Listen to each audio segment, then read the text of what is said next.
12? Adam 12. Cop Talk America's on the air. Copy. Put me 10-6. I'm tuning into Cop Talk America. Welcome to Cop Talk America, where police discuss the job, answer questions, and respond to law enforcement hot topics around our great nation. With over 100 years combined law enforcement experience, here's your host.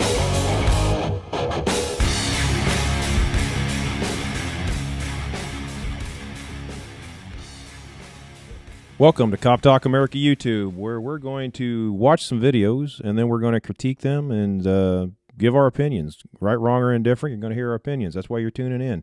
This first one's going to take us out to Kansas, where an officer got into a fight over a seatbelt ticket, which was completely ridiculous, but the way the suspect was acting.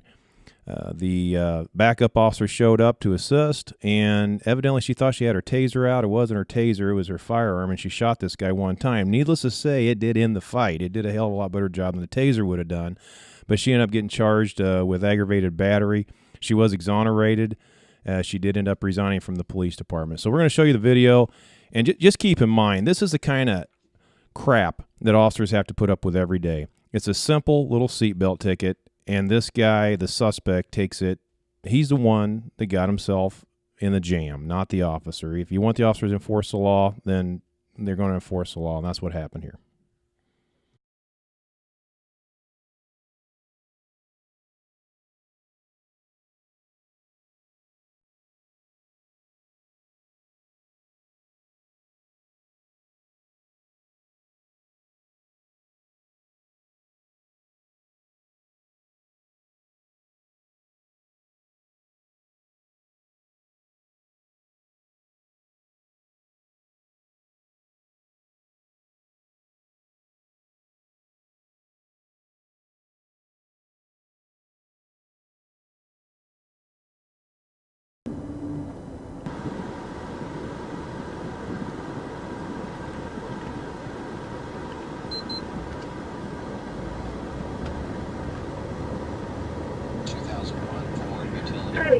Zone change.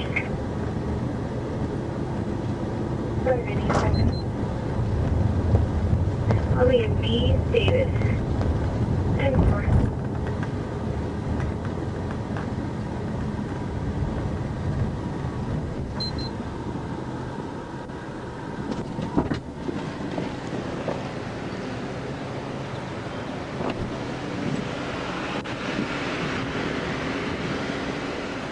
Hello, sir. Yeah. I'm Officer McCann, Lawrence Police Department. The reason I stopped you, not wearing your seatbelt, okay? Man. Hey, man. Yeah. Stop. What? Man, Stop. Man, about a seatbelt, bro. I'm moving, my family homeless. I'm trying to go to fucking work at 6. You gonna stop me for a fucking seatbelt? Yes, sir. Man. Get Sergeant Folks on the phone now. Do you have your driver's Get license? folks on the phone now. We don't have a Sergeant Folks. Oh, yes, you do. Are you saying Kirk Folks or Yes, you do. Folks? Yes, you do. Okay, sir, this is a Get seatbelt the violation. Man, go get something, man. I'm finna go to Trail Ridge. You pull me over there, man. Okay, I'm going to pull you over right here. This is going to literally take only 4 minutes. No, it's not. Cause I ain't, man. You, all them folks you just paid by, you gonna stop me for a fucking seatbelt? Yes, sir, that's why I'm here today. I'm Bruh, here. I gotta go get my motherfucking backseat and get my motherfucking kid. You know, all them motherfucking folks, bruh. In the time you... Man, go get your motherfucking supervisor. In the time you have... Go get your goddamn supervisor. Don't No, talk sir. to me.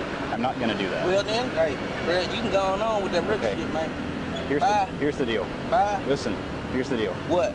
This is a simple traffic violation. It's a Man, seatbelt you ticket. trying to stop me for a motherfucking seatbelt violation? Yes, sir, 'cause After you're not you wearing pass it. all them goddamn, man. They had their seatbelt on, Like I sir. said, go get your people, man. Okay, I'm not going to go get anybody. Well, then We're going to take care of our business. I'm going to get you on down the road. If you would like to make a complaint after that, you're more than welcome to do so. Okay, but I'm not going to stand out here and have court with you and have an argument with you on the side of the road. I need your driver's license and your insurance card. If you give me that, I will get you your citation. I will get you on your way. You'll be out of here in 5 minutes or less.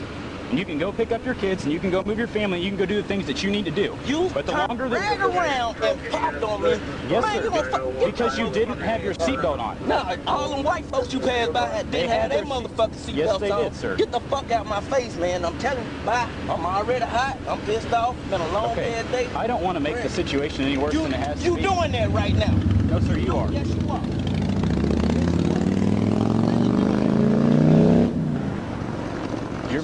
making this a much bigger issue than it needs to be. No, I'm not. You Yes, sir. made it a motherfucking issue. You passed all the motherfucking folk, they ain't gonna whip around right there beside me, man. You seen all the motherfucker in front of me didn't even have his seatbelt I on. did not see that. You I saw you with goddamn that. life. You standing right there driving by, you did see that motherfucker, Okay. man. Don't fuck with me. You're more than welcome to complain about that later, but that's not going to get you out of this ticket today. And if you keep arguing and we keep going down this road, you're going to go to jail for a seatbelt violation. You want to go to jail for a seatbelt violation? That's the dumbest thing I've ever I've heard. been before. For a fucking Okay, seatbelt so violation. you want to go to jail for a seatbelt Like I violation? said, get your motherfucking soul. Okay, we'll go to jail then. Go get your supervisor. 672 second number. No, I'm not going to get Go my get your supervisor. motherfucking supervisor. Oh, supervisor been requested. It's my right to not stop your right. your motherfucking It's not a supervisor right. because I done asked for one. It's not a right. Yes, it is. No, it's not. Yes, it is. Trust Not. me. Yes, No, it it's is. not. Okay.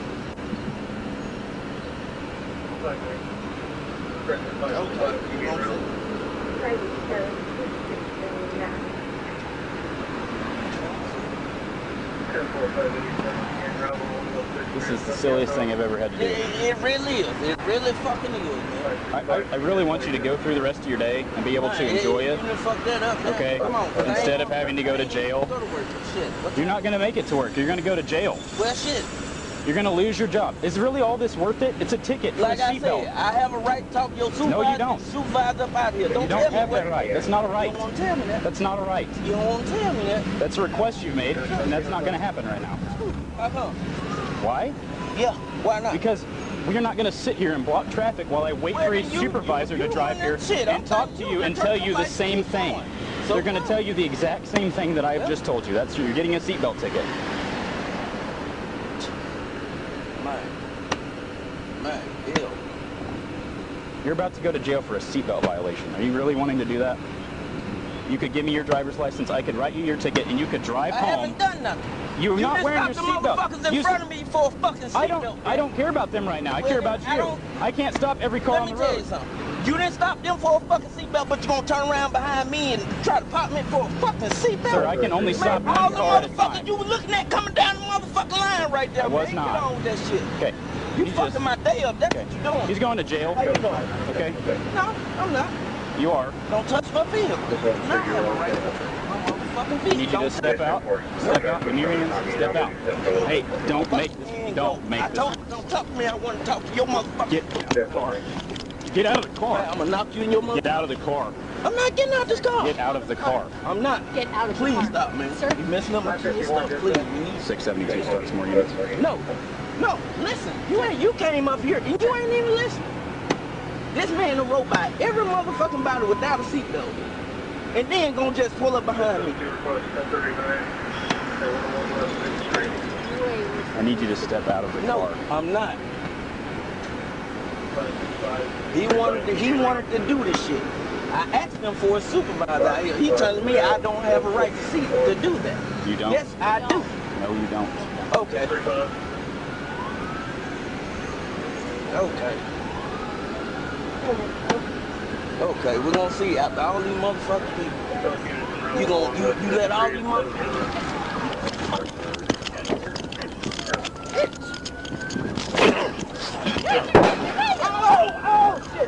Oh shit!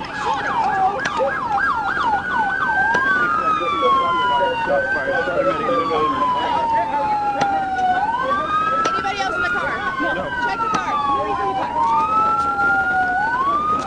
We're cuffed. We're cuffed.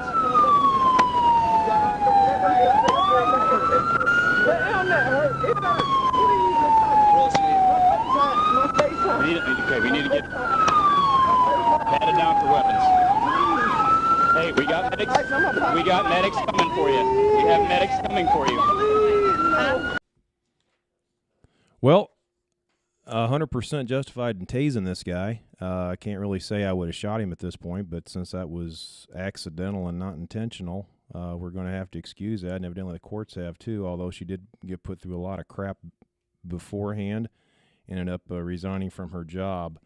I think, once again, the thing we really need to look at here, this is a simple seatbelt ticket. If you don't like it, then take it to court. But this guy decides to be a jerk and claim racism and all of this to the point that the officer has two choices. He can either leave or he can arrest him.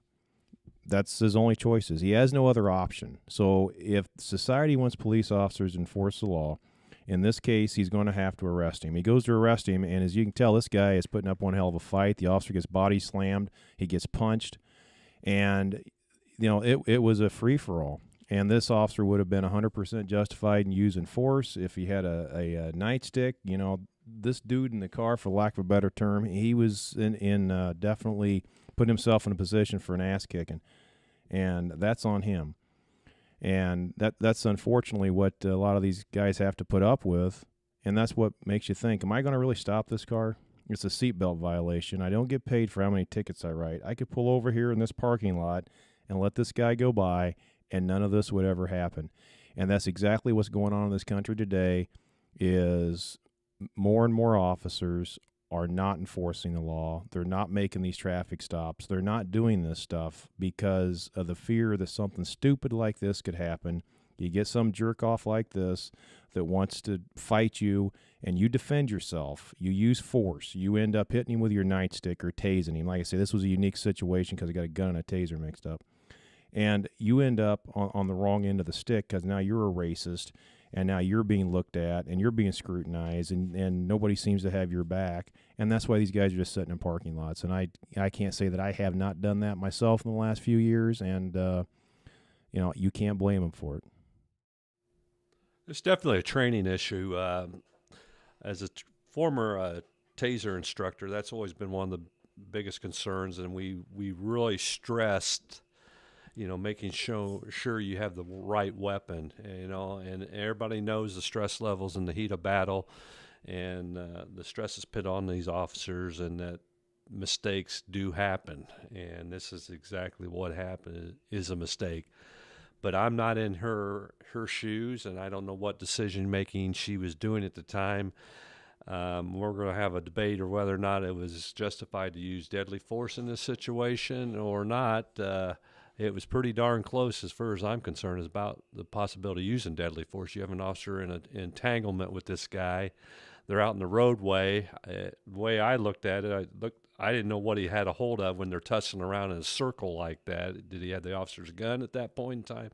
I don't know, but this second officer that came in here, I think she thought it was more of probably a deadly force situation and chose the right weapon, but turned around and said, no, I made a mistake and used was trying to get my taser, which... I agree that you could say it was justified for deadly force. I think at that point, though, and it goes back to training, if your department trains to use a baton, trains to use an asp, if you got a taser and you grab it instead of your gun, I'd went to one of those weapons beforehand. And like I said, this guy was in for an ass whooping. I mean, there's just no way around it. I'm not going to have him slamming my head in the concrete and kicking my ass and getting in and driving off because he's having a bad day and he's pissed off. No, he's going to lose this battle. And that's how it should be. And that's how it, unfortunately, isn't always in this day and age. Well, Dave, you got to look at it. I mean, you got to take into consideration she was a recruit, not a recruit officer, but she was just out on her own. And like many departments, you don't know how much training they give you. They can't train you in real life situations because we tried that, and you got officers hurt. And then the department says, "Oh no more of that type of training." But back to the situation. Yeah, as she said, she tried to get her taser. But you got to look, now her stress level is up to 200% because she's there as a backup, probably her second day on the streets by herself. And now a fight. Oh, my God. She probably did mean to grab her taser because that's what she was trained. She was taught for 20 minutes in a situation like this, use your taser. And that's what she probably thought she grabbed. And then when that pow, it brought her back to realization that, oops, that wasn't a taser. She was waiting to hear a kick, kick, but no, it didn't happen. So, criminal, no. Did she do it intentionally? Nah. It's just stress. And we all have been there. And look what she got put through, charged with a serious felony. It's just not right. Well, and the mere fact that this suspect, when he comes out of the car, is able to basically give a hip throw on this guy, on the male officer, placing him on the ground, pretty rough. And this is politically incorrect to say in these days and age, but here's this smaller statured female officer comes around, and she's seeing this, and she knows in her own mind, I can't take that on. I'm not physically able to do it. Those are just facts. And the courts have said, you have to fight within what your means are. And the problem is, we like to tell everybody, well, everybody's equal and everybody's the same, and everybody, no, you're not. Okay? If this guy wants to issue out an ass whooping and he throws the male officer down, turns around, looks at her, and starts closing on her, as Jerry said, during this fight, people will say, well, he wasn't armed. There's 2 guns there. Right, absolutely. Both those officers are armed. Officers have many times been disarmed and shot with their own weapon, and you're trained that way. Why does she draw her sidearm versus her taser? How many times do we repetitively practice drawing our firearm? How many times do we repetitively practice drawing our taser? It's a 10-to-1 minimum difference. So under stress, we do what we are normally doing. So she goes to the wrong weapon.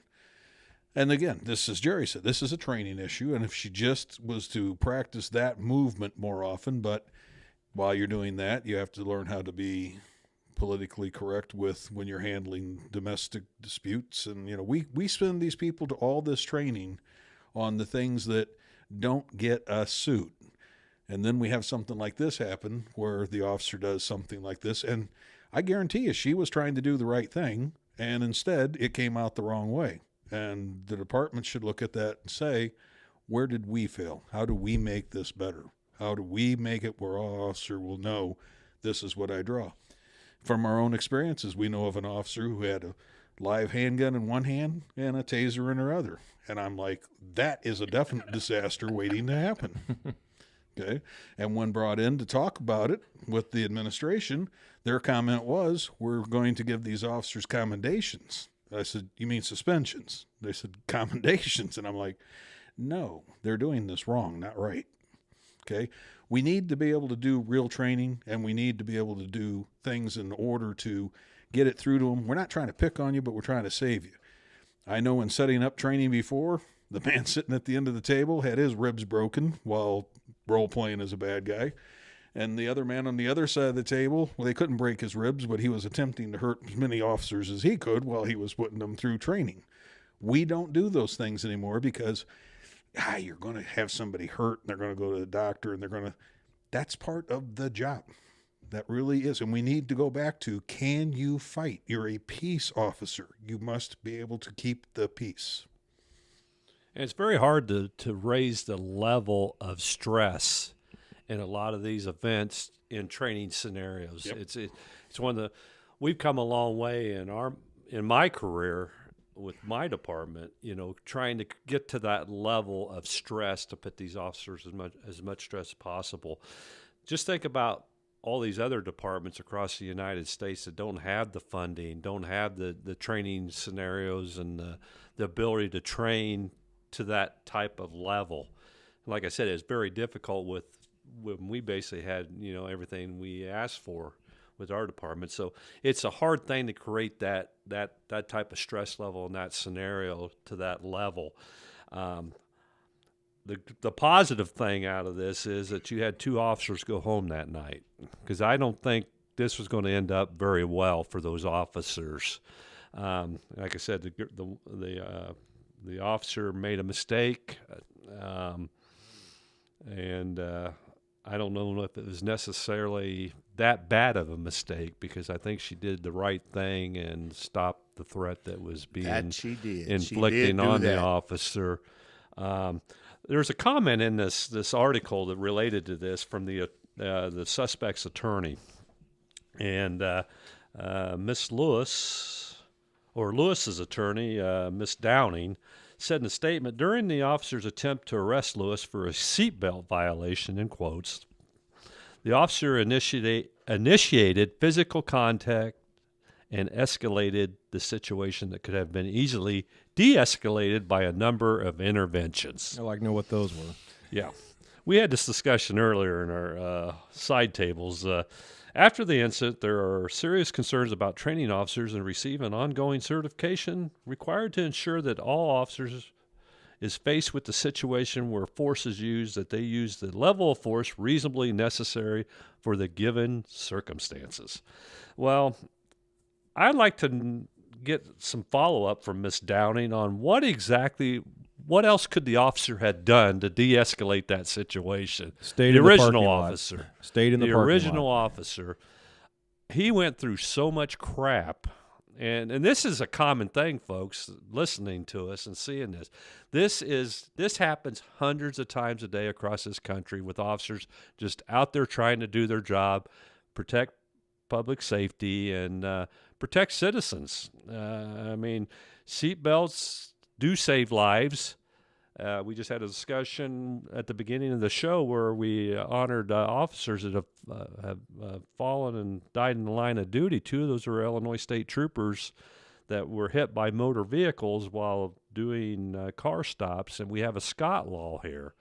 And there's not too much teeth in that Scott law as far as fine. I think it's a $75 fine unless you hit and injure somebody, and then it goes up. But we enforce those laws to protect lives and protect officers' lives. So these what people think are just minor events that get escalated into serious events, there's a reason we have to protect people from themselves and enforce these laws to save lives. So the officers were doing their job, and he did everything he could possibly do to de-escalate that situation. And I brought it up. I said, I wish we could go into these liberal group meetings and these different type of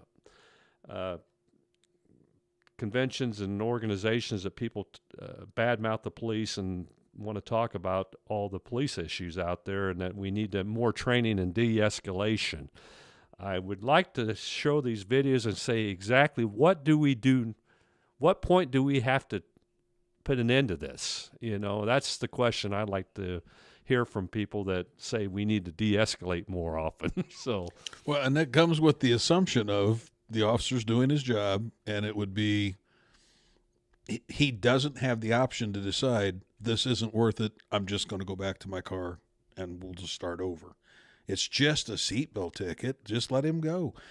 Okay. Well, it's just a speeding ticket. Let him go. He just stole stuff, but he doesn't want to come with you. Let him go. Armed robbery. He just did an armed robbery. Let him. I mean, where do you draw these lines? And when the people sit here and say these things, all we do is enforce the laws. The responsibility of this solely sits with the gentleman sitting inside the car, running his mouth and making all these claims and accusations, and I want, instead of, here's the driver's license, here's my insurance card, I'll go down to the station, talk to the supervisor, I'll go to court and fight the ticket. If you really think you've been wronged, do those things. But don't have an argument out in the middle of the street. And I think that's what the law is, isn't it? That's pretty much it. Yeah. So yeah, you have your right to go to court. Go to court. Yep. We're not going to have court in the middle of a busy highway. And if you want to talk to the supervisor, exactly. I think station. That officer should been the first officer should receive an accommodation, because I know in my 30 years that he talked to that gentleman way too long. He asked too many times for his driver's license insurance card. Just on my personal opinion, and from me, I wouldn't have done it that many times. But that's how much things have changed. That's now the norm. And then you have the guy attacking the officer, and before it's all said and done, like you said, the officers both went home at the end of the night, but unfortunately one of them ended up going to jail, and that's just wrong. Just wrong. You go to the hospital first. No, not the bad guy, the officer. And that's a totally, one officer ended up getting arrested. And that's a totally different topic we can talk about all day long. Is that comes into body cameras. Here you have a body camera that caught all this bad behavior by the suspect, not by the police. And it's exactly why body cameras were brought into place, because it keeps the officer accountable. I think that officer was playing to his body camera because he knew it was running, and he did everything he needed to do to make sure he was 100% right. and it was shown on there. So now you have bad behavior caught on body camera, and we're going to spin this a different direction, thinking this guy's an innocent person. It was just wrongly stopped, and he did nothing to deserve to be shot. Which he threw an officer in the middle of a busy highway, wrestling around with him. Like I said, I couldn't tell for sure. Punched He at him. didn't have his gun, you know, at one point in time. But you throw him down in a busy highway, that there is pretty close to getting someone killed. So I think I agree with Jarvis. I think maybe this officer should have been given an accommodation more than fired for it, but or charged, most definitely. But like I said, mistakes happen during the heat of battle. And, you know, we just got to take a better look at this and decide, is it a training issue, or do you have an officer here that's a bad officer and he's not trainable? And look at the whole circumstances before we start running people to prison over making a mistake trying to do the right thing.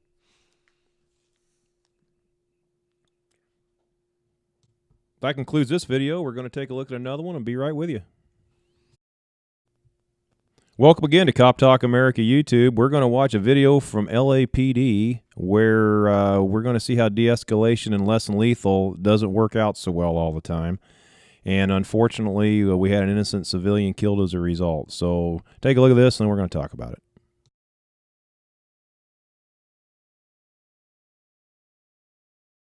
Non-emergency operator 721. Hi, I have someone who stabbed somebody at my location. I need the police now. You're calling from a phone. I don't know where you are. 6425 Tyrone Avenue. Is that a house or apartment or business? It's a church. And what's the name of the church? Central Lutheran Church. Is the person who did the stabbing still there? Yes, he is. Is it a man or what? Is he black, white, or It's a man. It's Hispanic man. What color shirt and pants does he have on? He has a maroon shirt with green army shorts. The suspect is 30 years, and he still has a location to go on with the night. Air 16, he's going to be on the west side of the church. It looks like he still has something in his hand. I have units master score code 6 on him now. That's a 923, okay.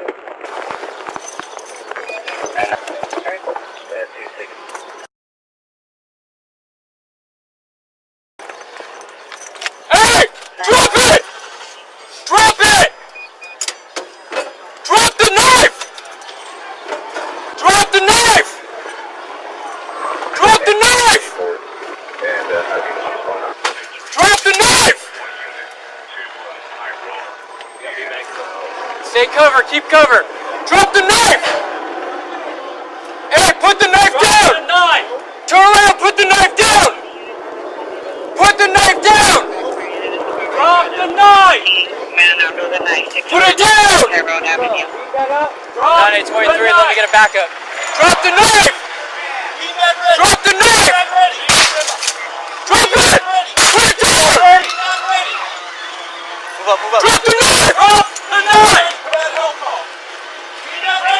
Hey, put the knife!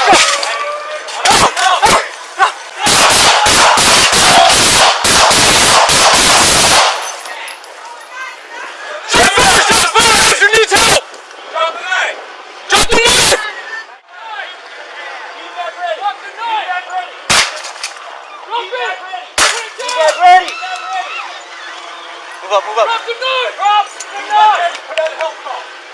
Keep that ready! Drop the knife!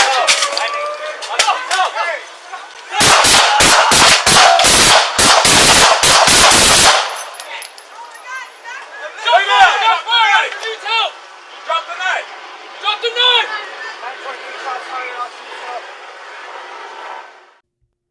All right, guys, so what do you think? I saw there where they had an opportunity, and I hate to Monday morning quarterback officers, but it's been driven into their heads, especially out in California, de-escalate, less lethal, don't hurt anybody's feelings.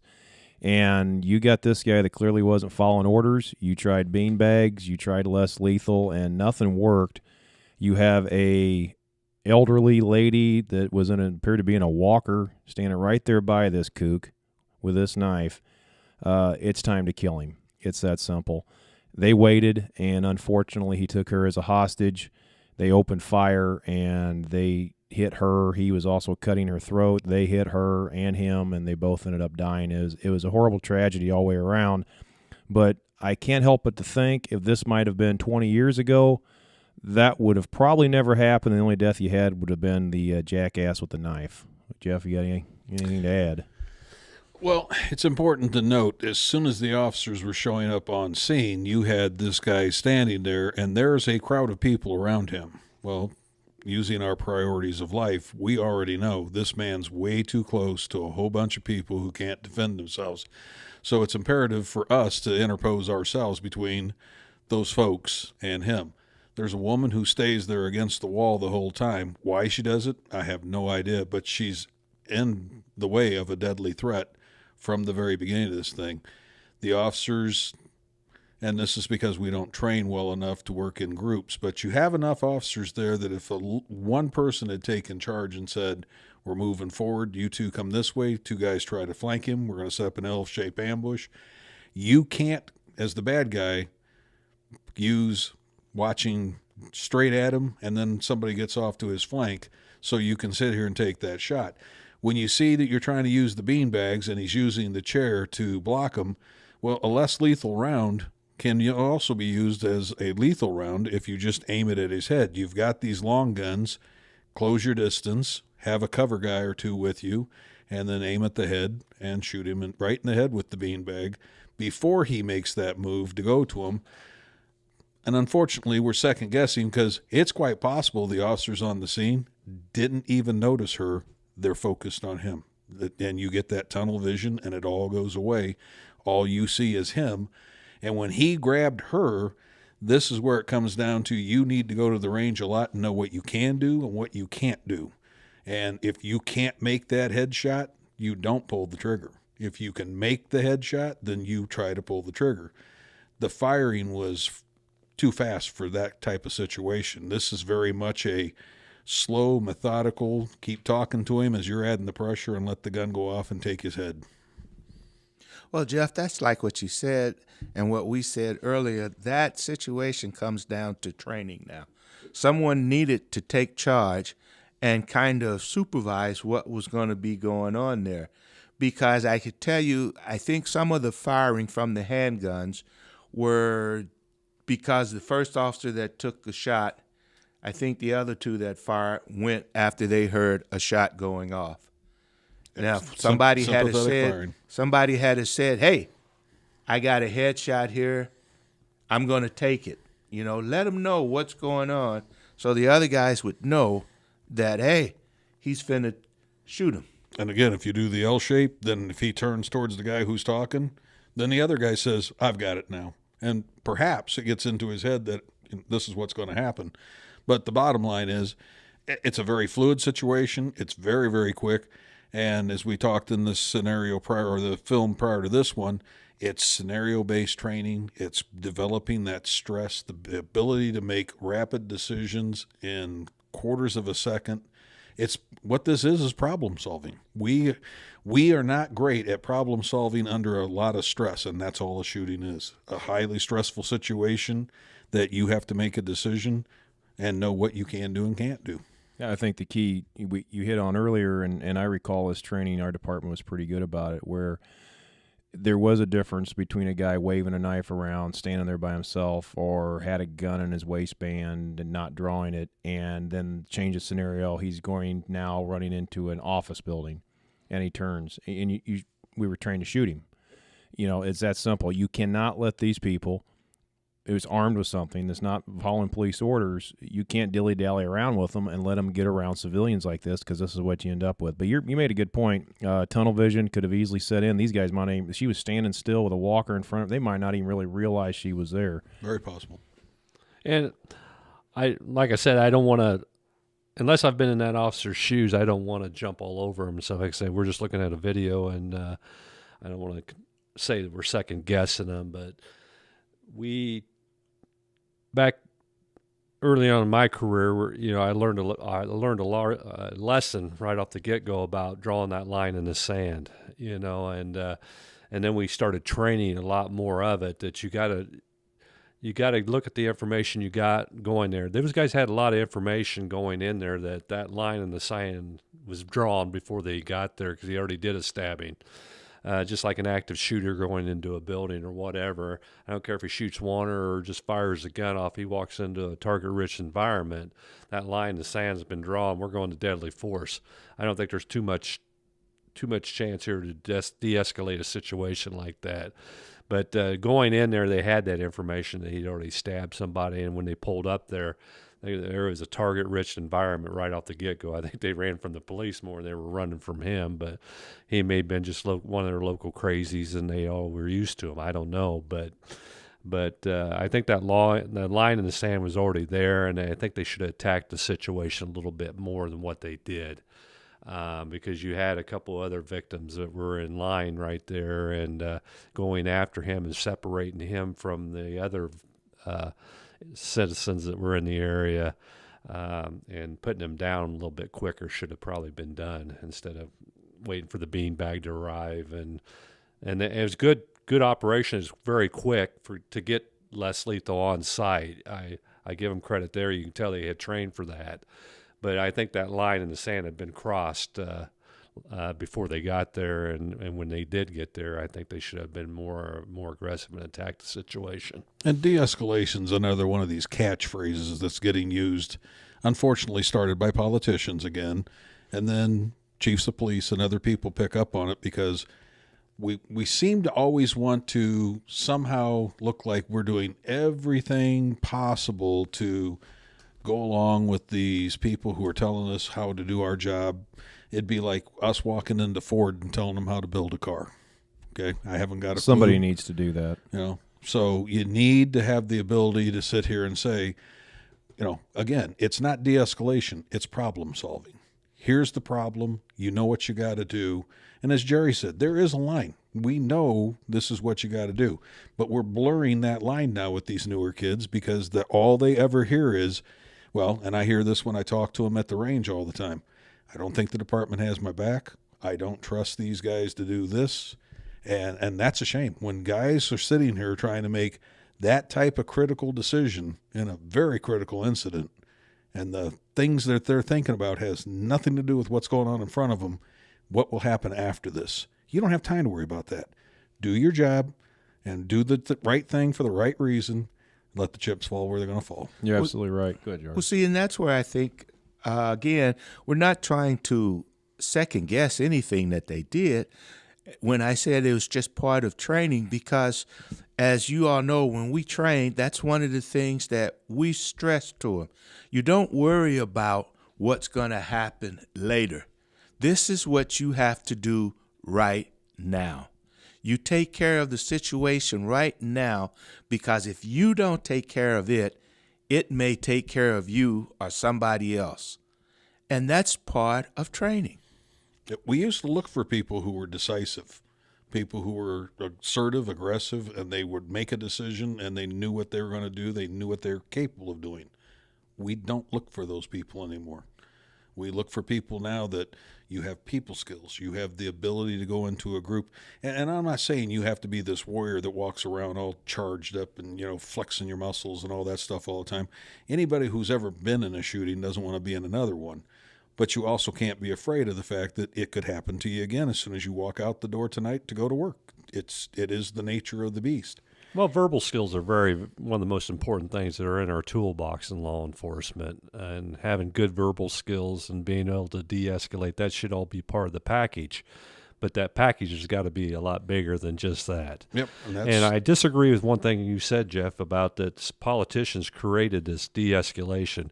No, there's some retired policemen that went on to get college degrees and wrote books and created, and probably millionaires coming up with this de-escalation stuff. But I think a lot of law enforcement cops have done a lot of things that have affected us. From your lips to God's ear. I agree. However, they did start it because of the quacking of what's going on. I know what you're saying. I know. But I'll guarantee you there's a cop behind this de-escalation somewhere. And shame on those guys that run around here making a dime on us by doing those kind of things. It's just like teaching everybody, you go out and buy a SWAT game and it shows you exactly what we're going to do when we do an entry. I'm like, why don't we just draw everything up? But yeah, that's transparent. And it's a whole different whole different world now with YouTube and the social media and everything else. And I agree with you. I think when everybody wants to be a TV star and a movie star, and the military does it now, the SEALs do it, they all do it. Oh, yeah. DEA undercover agents and all that just drove me up the wall. We're giving up all our secrets of how we operate undercover and how our investigations and stuff go about, and everybody knows it just to make a buck. I don't necessarily agree with that, but. About talking about second guessing officers, the reason I bring that up is because the one thing that is the legal definition in a lot of these use of force issues is you have to put yourself in that officer's shoes. That's what the Supreme Court has ruled, that we can't sit there and second guess and quarterback these events after until you put yourself in that officer's shoes when the stress factor is high.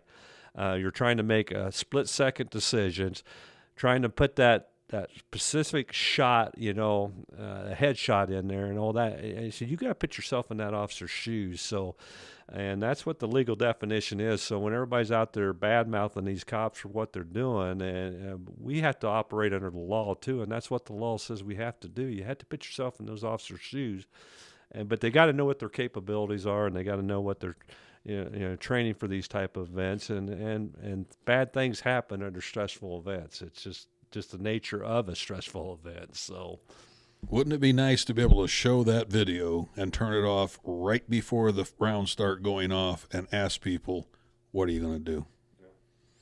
And then sit there and say, because you can't make the judgment after you've seen the result.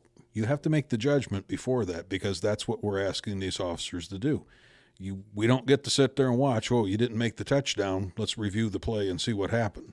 And I know we've done that in our community here after the Ferguson issue and the Black Lives Movement and all that, where all the politicians were jumping on law enforcement, and you guys got to make better decisions, you got to do this. And we brought them into our SIMS training and said, we'll run you through the same training that we give our officers on a daily basis and put you in that position behind that gun and make that decision. And we had a lot of change of hearts and a lot of change of opinions on it when these activists were behind that trigger and had to make that decision. And they took a second look at it, and I think that'd be good training for all society before you sit there and badmouth an officer's decision. All right, well, there's our opinions on that video, and we're going to be back with another one in just a moment. This next video comes out of California at a Taco Bell drive-thru where someone had too much to drink, too much to smoke, or too much of something and passed out in the drive-thru. Unfortunately, had a gun in his lap. The police show up. They tried to formulate a plan to take him into custody, but the suspect grabbed for the gun first, and it did not end well for him. So here's the video. On February 9th, 2019, Vallejo officers responded to a 911 call from a Taco Bell in the city regarding an unresponsive driver in the drive-thru lane of the restaurant. Upon arrival, officers discovered a car that was at the entrance of the drive-thru with a male in the driver's seat of the vehicle. They also saw a gun on the lap of the driver. Officers called for backup. Officers attempted to retrieve the gun from the driver's lap quickly and without disturbing the driver. However, the door was locked. Officers attempted to secure the driver's car by placing a car in front and behind the driver to pin it in. While the second car was approaching to pin in the car, the driver awoke. Officers directed the driver to hold his hands up and show his hands. The driver was not cooperative to the orders. The driver then reached down for his gun and officers fired at the driver. He was then pulled from the car and officers began immediate medical procedures to save his life. Those efforts were not successful and the driver died. There has been significant community interest in this officer-involved shooting. Today, the Vallejo Police Department is releasing video footage of the incident to provide transparency and information to the public about what took place on February 9th. The information and footage from multiple body cameras is arranged in the following way. First, for additional context, prior to the body camera footage playing, we will play the audio from the 911 call that summoned officers to the incident. Additionally, we are providing a map that shows the general vicinity of where this incident took place and a detailed map of where the car was located in the drive-thru. Second, we will show a single camera view from the officer who has the closest proximity and the best field of view to show what took place. Visual enhancements have been applied to this footage to explain what is being seen. Third, the screen shifts to a 6-panel display of the body camera footage from 6 on-scene officers. These are time synced so the public can see what each officer was doing during the incident. The time sync is based upon audio and visuals in the footage. Fourth, each of the 6 camera feeds is displayed in full screen to provide complete transparency on the incident footage. The footage is graphic. The video cuts off at the time the driver is pulled from the car, as the goal is to further the public interest in the events that led to the use of force specifically. When viewing body camera footage, the public should be aware that body cameras do not always reflect what the officer's eyes see for the following reasons. First, the camera can be up to 12 inches lower down the officer's body than their eyes, impacting the visual angles of what the officer may see versus what the camera may see. Second, while the camera stays fixed pointing forward on the officer's body, the officers can be looking around with their eyes or turn their head. Therefore, body cameras show you what is going on generally. They do not show you what the officer is seeing or responding to directly.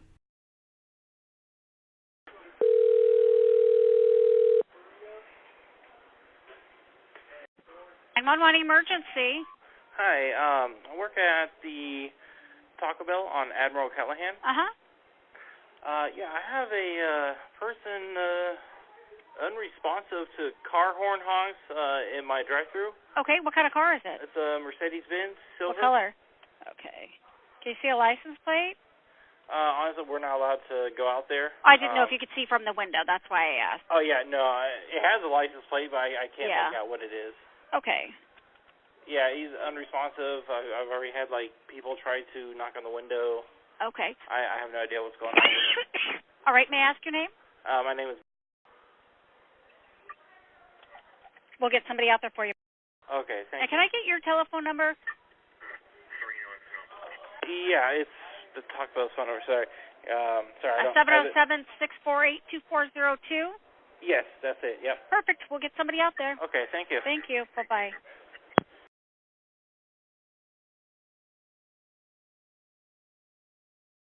Paul 5, routing you a welfare check at the Taco Bell 974 Admiral Callahan.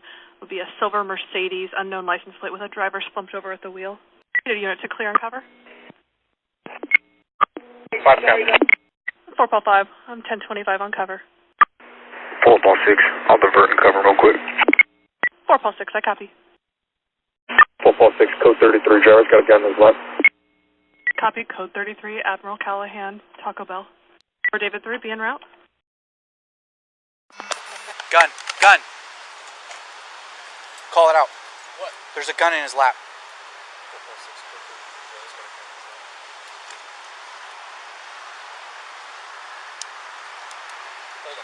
I'm gonna bust that fucking window. See it? Right here. Cover down that way. Door looks open. I'm gonna pull him out and snatch his ass.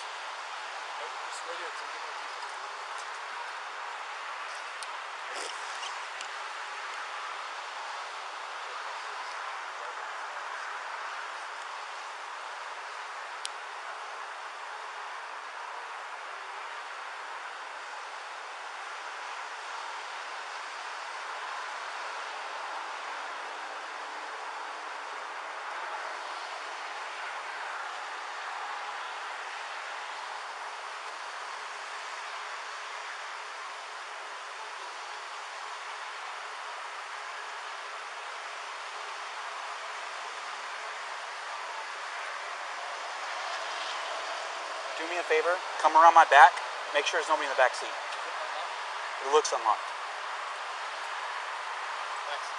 Okay.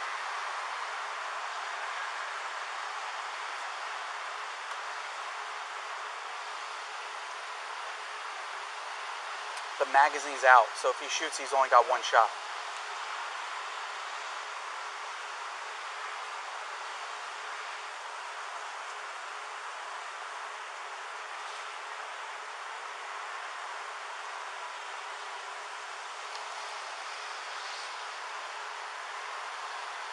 He's got a gun in his lap. The magazine's half out, so he's only got one shot if he shoots. Door looks unlocked. I'm thinking we snatch him out. I don't even want to give him a chance. Is this unlocked? It looks unlocked. You want to test it? What are you thinking? I'm going to go in there, I'm going to grab that gun. And then I'll yank him out. If he reaches for it, yep. Patcher, am I clear? Okay, this car's in drive. Okay. So you got that, Patcher? Car's in drive. You gonna try and grab the gun?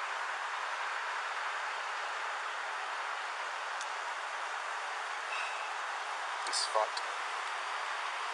It's locked. Okay. What I did here. Alright, car's locked, he's passed out, but the car is in drive. We need another unit to start this way. Park their patrol vehicle in front of this one.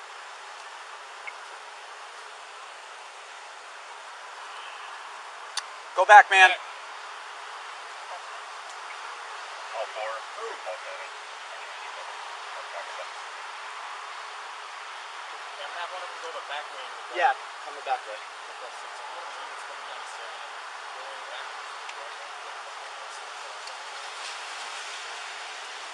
Just push this patrol car up against his bumper. Hey, can you push my car up against his bumper? Push that up against his bumper.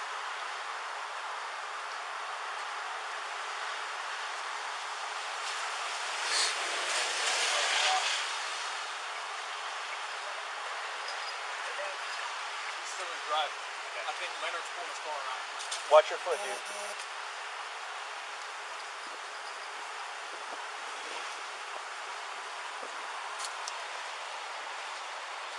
He's moving. He's not up yet.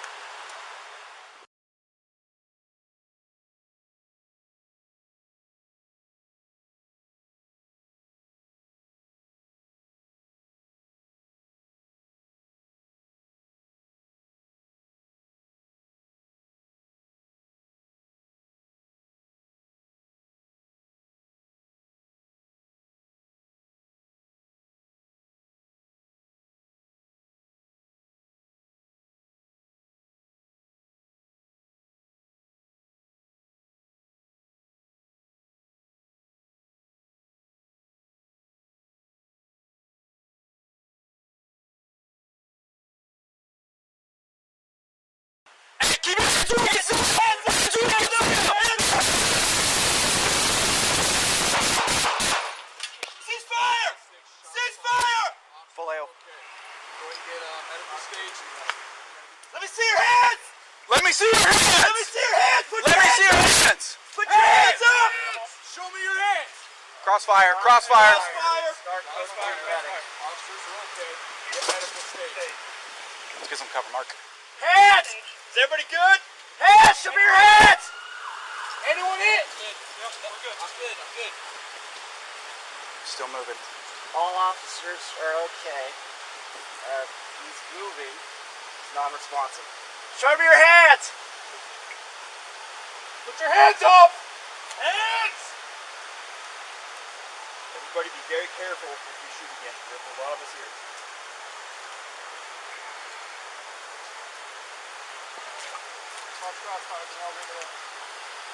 Hey, I'm gonna unlock this door. Okay, go for it.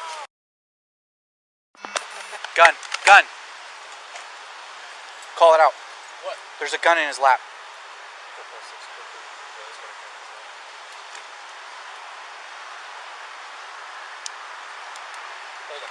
I'm gonna bust that fucking window.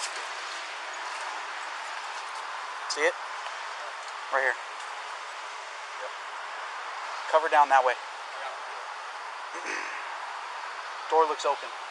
I'm gonna pull him out and snatch his ass.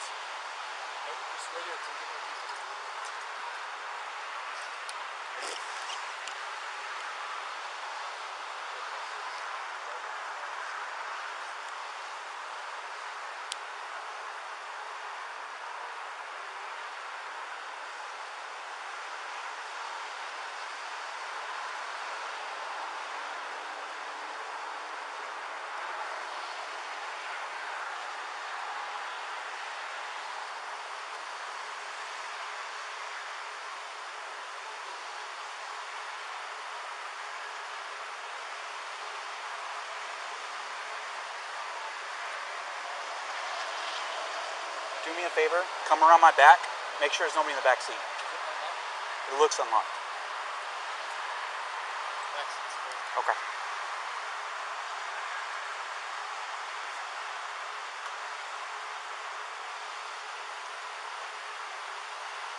The magazine's out, so if he shoots, he's only got one shot.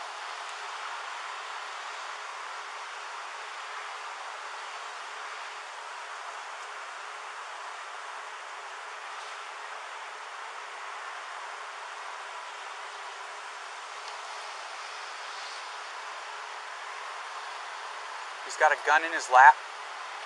The magazine's half out, so he's only got one shot if he shoots. Door looks unlocked. I'm thinking we snatch him out.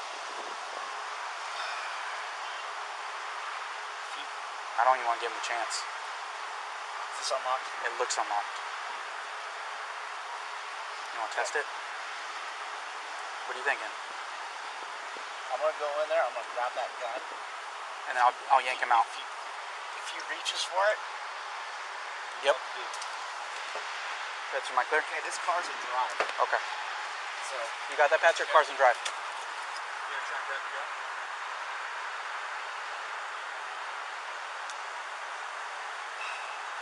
This is fucked. It's locked. Okay. What I did. Car's locked, he's passed out, but the car is in drive. We need another unit to start this way. Try to get a patrol vehicle in front of this one.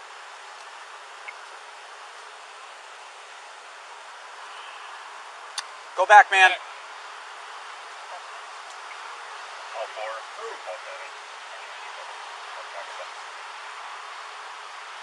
Yeah, have one of them go the back way. Yeah, come the back way.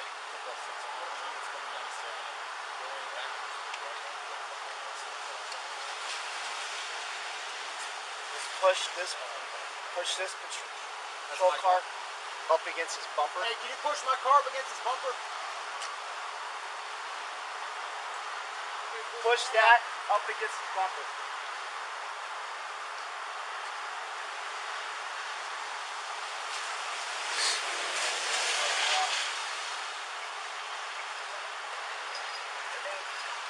Still in drive. I think Leonard's pulling his car around. Watch your foot, dude.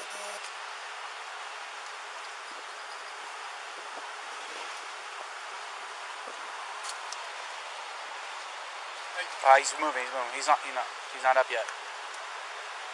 Hey, keep your hands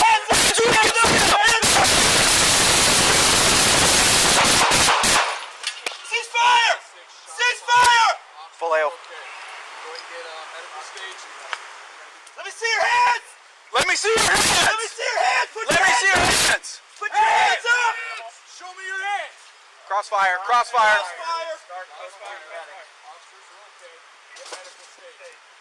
Let's get some cover, Mark. Hands! Is everybody good? Hands! Show me your hands! Anyone hit? Yep, we're good. I'm good. Still moving. All officers are okay. He's moving. He's non-responsive. Show me your hands! Put your hands up! Hands! Everybody be very careful if you shoot again. There's a lot of us here.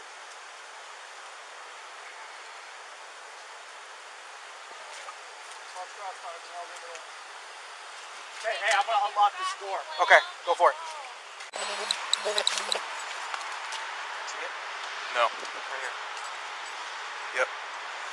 Cover down that way. I got him right here. Door is open. Huh? Pull out and snatch his ass. Nope. Just wait here till we get more people. I got it.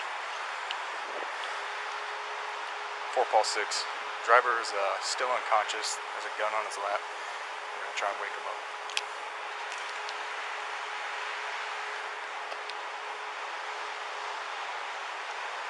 .22 that we're gonna wait for more units.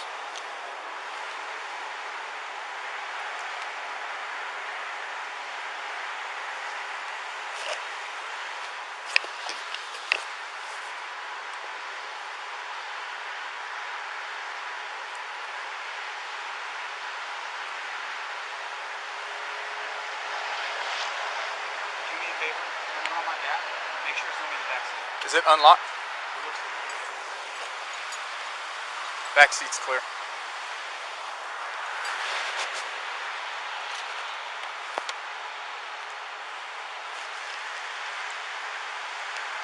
The magazine's out, so if he shoots, he's only got All one right. shot.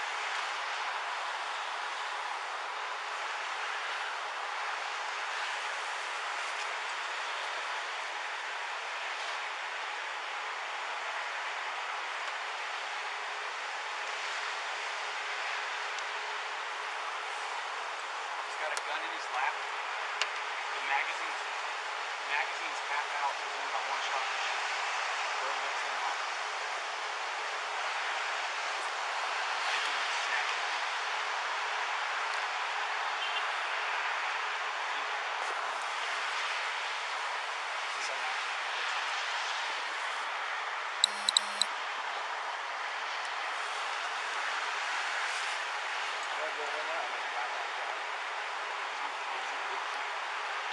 For it? Okay, this car's a drop. So you got that? That's your car's a drop. You gonna try and grab the gun?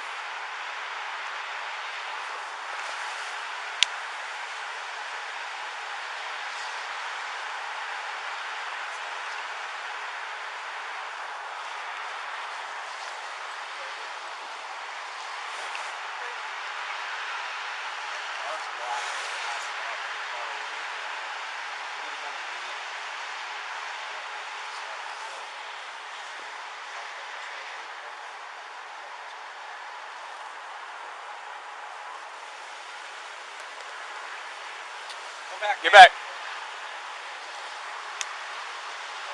Move. Hey, I'm gonna have one of them go the back way into the drive-thru. 4+6. Can one of the units come in 97 go in backwards through the drive-thru and block this guy, and he's still in drive?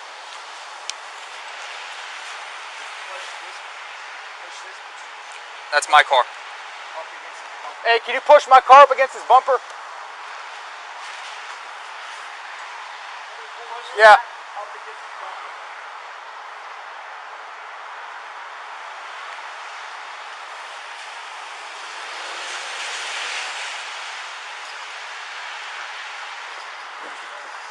He's still in drive. I think Leonard's pulling his car around. Watch your foot, dude.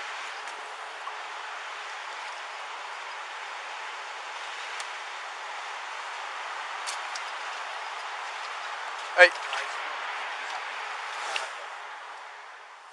Hey, keep your hands up!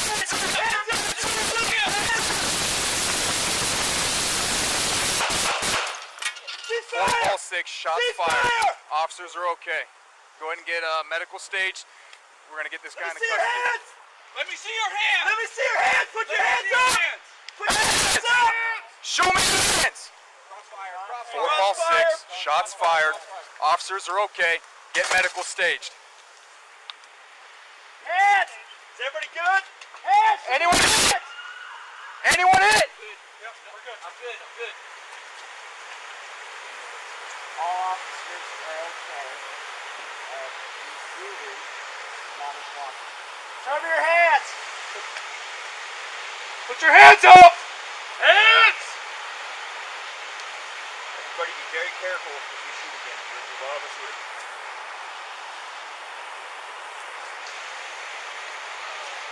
Watch crossfire, Janelle's over there.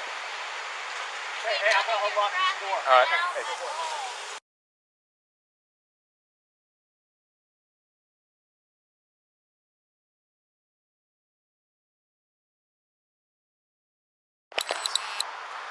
Is this unlocked? It looks unlocked. Okay. I'm gonna go in there. I'm gonna grab that gun. If he reaches for it, you know what to do. Okay, this car's in drive. So. You got that? That's your car's in drive. You gonna try and grab the gun?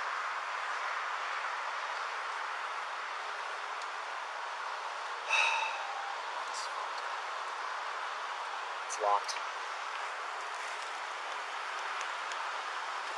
Let it in 3. 3. Alright, car's locked. He's passed out, but the car is in drive. Can we get another unit to start this way? And park their patrol vehicle in front of his car.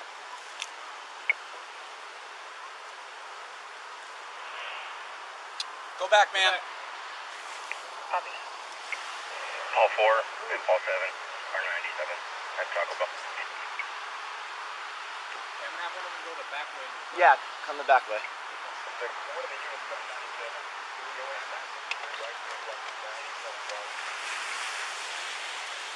Let's push this patrol car up against his bumper. Hey, can you push my car up against the bumper? Push that up against his bumper.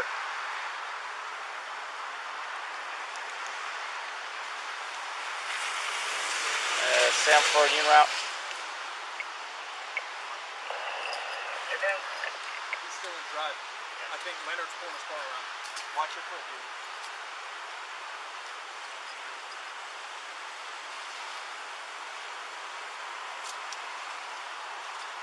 He's moving. He's not up yet. Hey, keep your hands where you can see your hands! Hands where you can see them!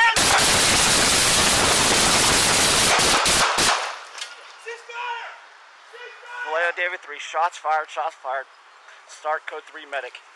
Let me see your hands! Let me see your hands! Let me see your hands! Put your hands up! Put your hands up! Show me your hands! Crossfire, Shots crossfire. fired. Start code 3 medic. Officers are okay. Medical stage. Hands! Is everybody good? Hands! Show me your hands! Anyone hit? We're good. I'm good. All officers are okay. He's moving. He's non-responsive. Show me your hands! Put your hands up! Hands! Everybody be very careful if you shoot again. There's a lot of us here.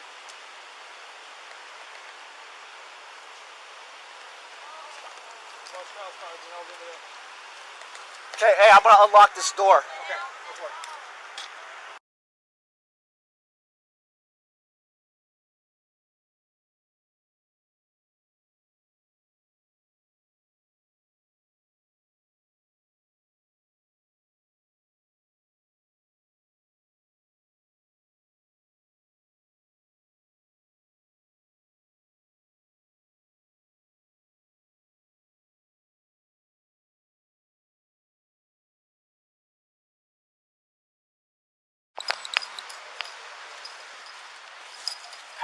Come around.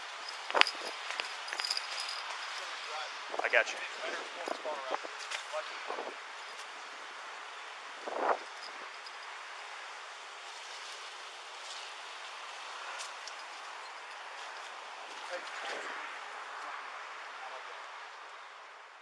Hey, keep your hands where you can see them! Hands up! Hands up! Hands up! Ceasefire! Ceasefire! Let me see your hands! Let me see your hands! Let me see your hands! Put your hands up! Put your hands up! Show me your hands! Crossfire, crossfire. Crossfire! Shots fired. Officers are okay. Get medical stage. Hands! Is everybody good? Hands! Show me your hands! Anyone hit? Yep, we're good. I'm good. All officers are okay. He's moving. Non-responsive. Show me your hands! Put your hands up! Hands! Everybody be very careful if you shoot again. There's a lot of us here.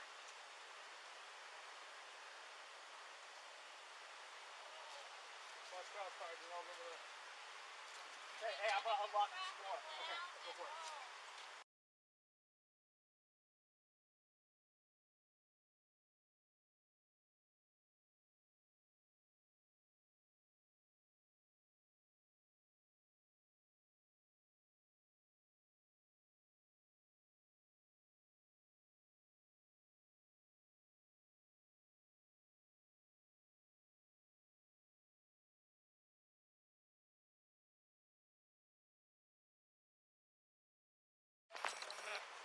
Hands up! Hands up!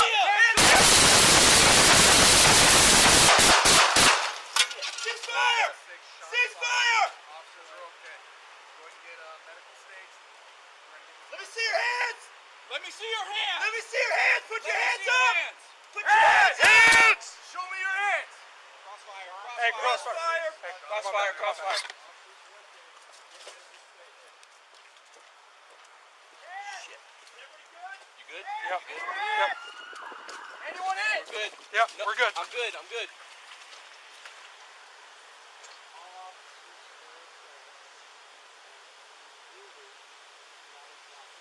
Show me your hands.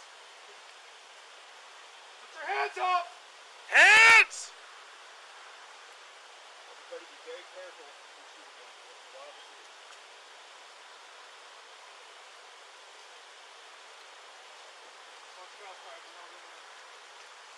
Hey, I'm gonna unlock this door.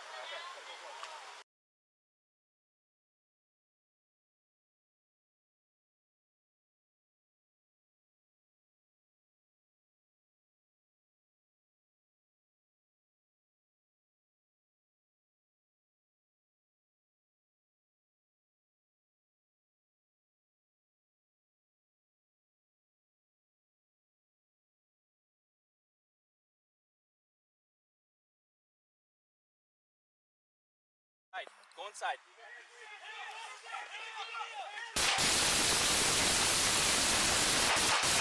Shit. Ceasefire! Ceasefire! Let me see your hands! Let me see your hands! Let me see your hands! Put your hands up! Put your hands up! Hands! Show me your hands! Crossfire! Hey, crossfire!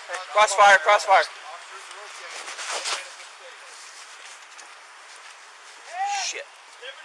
You good? Yep. You good? Yep. Anyone in? We're good. Yep, no, we're good. I'm good. I'm good.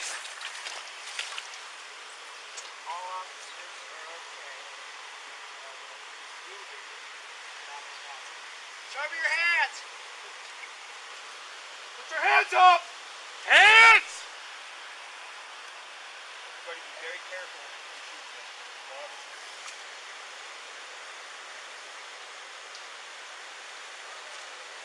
Crossfire, then I'll go to Hey, I'm gonna unlock this door.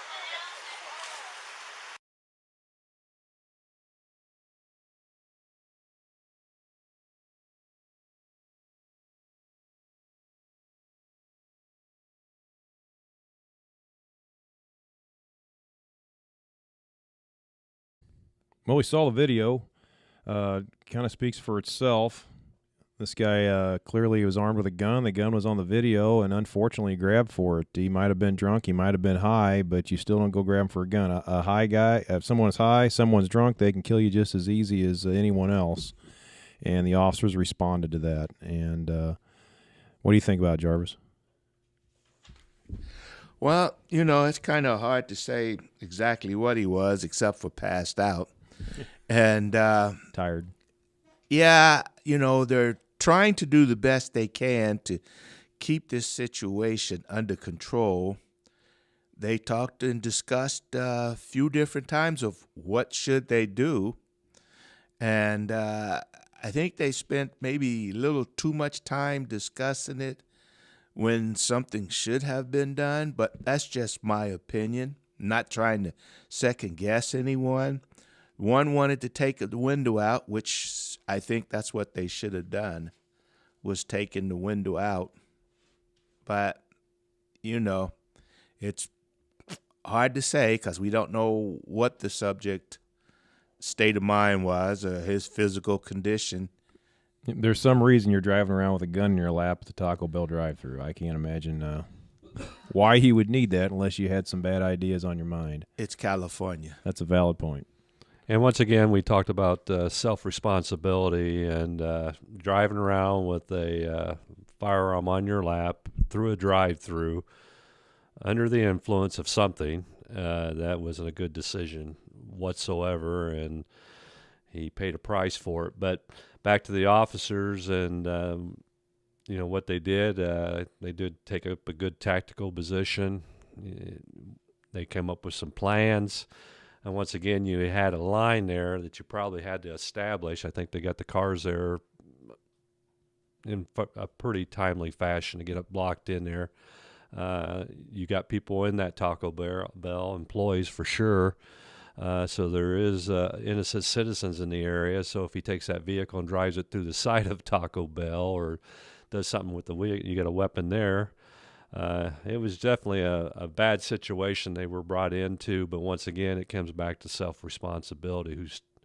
This man created this incident, and he paid a price for it, and now we have to dissect it, and they're going to have to go through a investigation, and I'm sure there's lawsuits coming out of it. And maybe it's me, but it seems like it's all part of the dramatic end of it and the sensationalized end of it. But these police cases, which are pretty justified and pretty cut and dry, like this guy, he's armed with a gun.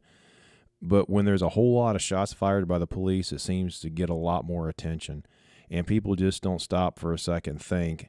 It only took a couple seconds for that. When you got 3 or 4 officers or whatever it was, and this guy's moving, everybody sees the same thing, and they open fire, it's not going to take very long, and you might have 20 rounds going off. And that sounds really, really bad, but that's really, really reality when something like this happens. And I really don't think the normal public can quite grasp that idea. And then the news media is just going to show the absolute worst part of it and the barrage of gunfire. And it gets twisted and turned around really quick. If you're justified in shooting the guy, you're justified in shooting the guy. And if everybody shoots 3 or 4 times, it don't take long, and it does sound like a war zone for a couple of seconds. I don't think there was going to be a very successful conclusion to this incident. I don't think there would have been any way of waking that individual up and not having a negative reaction from him. I really don't, and I think the officers knew that was probably going to be the situation, and that's exactly what happened. I mean, he's coming out of a deep sleep under the influence or whatever he's on, but there's a reason he's got that gun on his lap. He's preparing for something bad to happen. Probably not from the police. I think there's probably someone else he's got a problem with if he's riding around a gun on his lap, and didn't think he can go to Taco Bell real quick without having to have some protection close by. And these things happen. We've watched these on video, and people probably think, oh, that doesn't happen very often, or this is something unique, and it's not. I've had a call very similar to that about 15 years ago. The guy was passed out in the car was running, and the gun wasn't on his lap. It was in the passenger seat next to him. And his window was down, though, so I chose to mace him instead to try to disorient him, which I did a pretty good job of that, but he still took off, just about drugged me with him. We had a small chase, but mace in your eyes doesn't lead to a good conclusion when you're trying to drive, and he ran into a fire hydrant, grabbed his gun and got out and ran. But we ended up catching him. He ditched his gun, and we got that. So, these kind of things are not uncommon, that you're going to get these kind of calls early in the morning. This isn't something unique. It's just another thing that officers deal with all the time, and they don't always end up this way, and sometimes they could end up worse or the officer gets hurt. Well, and the problem was multifaceted because the vehicle's in drive, and this guy's passed out apparently with his foot on the brake. So at any moment, he could end up going mobile with a several thousand-pound bullet called the car going downrange. Then you've got the people in the Taco Bell and everything else, and now the officers have to try to get the employees and all the other customers back. It looks like there's other restaurants and businesses right there in the area. And again, you have a person who he has made this decision of being in the state that he's in and then taking a firearm with him and then passing out while he's doing these things. And the officers are sitting here, and you can hear them clearly talking about, I'm going to try to get the door open and snatch the gun to get that part of the puzzle taken away. You still got the car could go wherever. Then they start discussing trying to get the cars around to get it to, they've got him blocked in. You can see they're going through a problem-solving cycle of trying to figure out all the different ways they can keep from having to injure this person. And then when he wakes up and they see the hand go for the weapon, well, you can hear some people saying, well, you should wait and see, is he just waking up? Is he, okay, how many people are going to realistically sit there and wait to see, well, the gun is coming my way, but he still hasn't quite aimed it at me? Oh, come on now. You know, at some point, people have to understand these police officers are human beings. When you're placed in this situation, you're not a machine. You're going to be scared. Your adrenaline's going to be pumping. You're going to defend your life and the lives of the fellow officers around you. So, you know, it's an unfortunate circumstance, but people need to understand violence looks like this. It's not television. It's not a movie. It's not going to be clean cut. That's the way violence really looks. Chuck Norris could have probably disarmed him without ever firing a shot. Well, he wouldn't have never thought of shooting Chuck. No. But I think they did a pretty good job as far as formulating a plan and putting it together, noticing the car was in drive, and very good point. Take the gun out of the equation, you still got a presumably very intoxicated on something individual that's in a car that's in drive in a business area, and if he takes off, that's going to be a problem. And I think just reviewing the article on it, you know, I think you go back and you always like to see what the defense attorneys or the attorneys representing the family is going to come up with. And his comment was 25 shots were fired. He didn't say it was excessive, but that's the only thing he could come up with. And once you get, it said everything that they did is justified. When you have 4 or 5 officers, like you said, Dave, you know, firing 3-4 rounds, it's going to add up real quick. Yeah, it says here 6 officers. Yeah, 6 officers. So, you know, that's about all he's got to get a hold of is, but once again, it comes back to self-responsibility. You know, we get drug into this. What else do you want us to do? I think a lot of people said they should have just left. He wasn't hurting anybody. He's just in a drive-through passed out with a firearm. Yeah, drunk off his ass with a gun. Yeah, he'll sleep it off and wake up and realize he's made a mistake, and you know, maybe so. Sorry. But what if he drives out of that drive-through and runs over some child or somebody's wife, T-bones them going in an intersection and kills them? Not to mention the drive-through is closed. And you don't think we're not going to get sued for allowing him to drive out of there after we had all the facts on what he was doing earlier? So it's a tough situation that these people put the police into, you know, and then we're expected to make all the good decisions and get it solved without anybody being injured and nobody's feelings being hurt, and that we don't violate anybody's rights and do all that. It's kind of a tough job, guys. And that could have happened if that guy had simply put his hands up and surrendered. Yeah. Or made a decision not to get under the influence behind the wheel and put a gun in your lap. Or, he made a lot of bad decisions. Or just leave him alone when he's been out drinking and doing what he's doing. Sure, if you start what-ifing it, okay, so I break out the window, startles him, there goes the car. Our fault. Yeah. I reach in to get the gun. He wakes up, doesn't know that that's what's going on, and then he grabs the gun because he thinks somebody's attacking him. Our fault. You know, whatever action we take, you can pick it apart and make it our fault.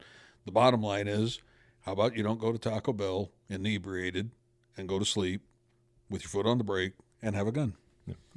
Well, you There you add to our fault, employee or just an innocent bystander comes up, taps on the window.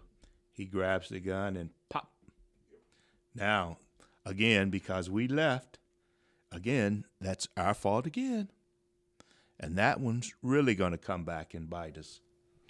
And that's the problem with the body camera argument, too, is that, you know, yeah, we got the body cameras, and we're still not right. You know, you can come up with 100 different scenarios, but it doesn't solve the problem. How do we deal with these situations? Well, the thing is, when we know? show this body camera footage and it comes to the media and these activists and some of the politicians, they completely ignore what the suspects are doing. Yeah. You know, like Jeff you just tore it down right there. This guy chose to get whatever he was doing all night long to put him in the state that he was in. This guy chose to lay a gun on his lap. This guy chose to go through the Taco Bell drive-thru like that. We didn't tell him to do that. He made those decisions. The guy in the other video, he chose to get all bent out of shape over a seatbelt ticket. He chose to attack the officer. And these guys, the news media, they completely ignore it. They don't even really acknowledge it most of the time. They just say, oh my gosh, look what the police did to this poor innocent person. This guy's not innocent. My ass, he's innocent. Look what he's doing. Why don't we acknowledge that? And I do wish, for courtroom presentation purposes, that when you're put on a jury, you get to watch the film one time. That's it. That's all the officer got to see one time. And when they say, well, we want to review the film again. No, There's no second chances. There's not. You got to see what he saw. Make your decision. It's not the NFL. And that's the problem. Everybody wants to break it down now. Like, slow it down. Let me look. You know, even when they were showing the film and they're doing the slow motion, I'm like, what? Don't do that. You know, now you're building expectations. You know, I'm like, no, just run the film and say, that's what happened. No, you have a small part of population that's dictating the rules or trying to change the rules to fit their narrative, you know, to fit their incident. And most of these people are attorneys, you know, and everybody understands what they're in the business is to make money. And, you know, the bigger pockets you can get into, the more money you're going to make for yourself, and the families will get a few breadcrumbs, because most likely, even on a 100% right shoot, you're probably going to have the city settling for something, attorney fees or whatever. So they make their money, but we want to change the rules in the midst of the game, and it's just a small percentage of people that's doing it. You know, every shoot that we've had in our community, it's turned into a lawsuit. You know, we even shot a bank robber that some reason he had rights, and it's amazing the victim wasn't the clerk behind the counter who had the gun stuck in her face. Yeah, I thought that was the victim. Yeah, I thought that's why we were there, but like I said, there's always a narrative, and everybody understands how society works now, and it's about making money and off the deaths of people and the lives of these officers. You know, like I said, these officers have a tough job to do. They're out there every day doing it. They're making these decisions, and they just want to go home every night to their families and loved ones. And I don't think that's too much to ask from these guys. And be a little sympathetic to what we have to do and what they have to do every night and every day, and make these decisions. And I wish we could get more of these videos and a bigger roundtable of discussion from both sides of it, because that's what across the country, we need to start talking to one another, you know, and be able to debate these issues in a civil tone, and take all the politics out of it, and take all the money out of it. It's the biggest thing, I think, but. And being able to talk about these. And like I said, I've asked the question, what are we supposed to do? You know, on each one of these, you know, we're getting the critics criticizing it, but what are we supposed to do? What suggestions do you make besides de-escalate it? You know, that's the only thing I've seen from an attorney. Should have de-escalated it. About 150 police officers a year will not go home. Now, there'll be male, female, all races, all colors, all creeds, all religions, and they'll be injured by the exact same people. All religions, all creeds, we don't look at them as, well, this was a black guy, or it's the criminal that we're dealing with, or it's the victim we're trying to help, or it's the poor innocent guy who just happened to be there and watch it, and he's trying to figure out, how do I get out of this? You know, because we've all been there with that innocent guy who watched what happened, but then he's like, I'm not going to have to go to court, right? Well, the answer to that is, oh yeah, you're coming. You know, so no matter which way it goes, when you see 150 people are not going to go home because of their job, again, like I said before, when you see yourself putting on a bulletproof vest, that alone should make you understand this is not a normal job, and it doesn't allow normal people to do this job. So we're not heroes, but we're not the villains. We're just people trying to do a job. A job that needs to be done. Yeah. And I just wish we had more people speak up for these people. You know, our fine officers, and, you know, society as a whole needs to start standing up for your officers, because I don't think you're going to like the other side of it if we don't have them out there every day protecting you. I don't think you're going to like it a bit. Yeah, next time your house gets broken into, or your child gets assaulted, or something happens to your wife, call your local defense attorney or your local crackhead, see if they'll respond and risk their life to help you. That they won't. I'll tell you that right now. They won't. 911. Crackheads don't answer 911. Defense attorney's number is not 911. All right, well, that's another episode of Cop Talk America. Thanks for joining us. Remember, catch us here on our YouTube channel, and don't forget to check out the website.